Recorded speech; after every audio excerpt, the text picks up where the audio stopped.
दूसरे विश्व युद्ध के दौरान साल 1941 में अमेरिकी नौसैनिक अड्डे पर्ल हार्बर पर जापान ने हमला किया था। द्वितीय विश्व युद्ध में अमेरिकी जमीन पर यह पहला हमला था। जापान के इस हमले में 2400 से ज्यादा अमेरिकी जवान मारे गए थे और 19 जहाज, जिसमें 8 जंगी जहाज थे, नष्ट हो गए थे। इसके अलावा 328 अमेरिकी विमान भी या तो क्षतिग्रस्त हुए थे या पूरी तरह से नष्ट हो गए थे। जापान ने इस हमले में 1 घंटे और 15 मिनट तक पर्ल हार्बर पर बमबारी की थी। इस हमले में 100 से ज्यादा जापानी सैनिक भी मारे गए थे। इसके बाद अमेरिका सीधे तौर पर दूसरे विश्व युद्ध में शामिल हो गया था और अपने मित्र राष्ट्रों की ओर से मोर्चा संभाल लिया था। 1945 में अमेरिका ने जापान के हिरोशिमा और नागासाकी पर जब परमाणु बम गिराए, तब इसे पर्ल हार्बर का बदला ही माना गया।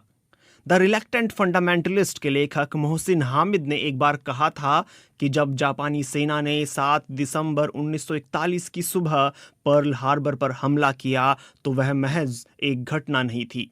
पर्ल हार्बर में कई अन्य चीजें भी शामिल थीं। ये एक चुंबन था, एक झील में तैरना था, ये मछुआरों का आश्चर्य भी था, आखिर कैसे हंगामा है। यह उड़ान लेने को तैयार पक्षियों का एक झुंड था।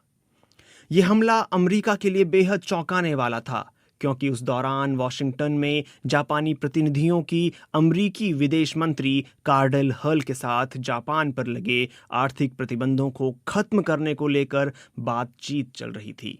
अमेरिका ने ये प्रतिबंध चीन में जापान के बढ़ते हस्तक्षेप के बाद लगाए थे।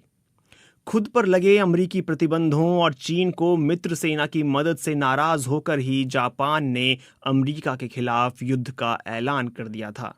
उसके बाद अमेरिकी राष्ट्रपति फ्रैंकलिन डी रूजवेल्ट ने भी जापान के खिलाफ लड़ाई की घोषणा कर दी थी।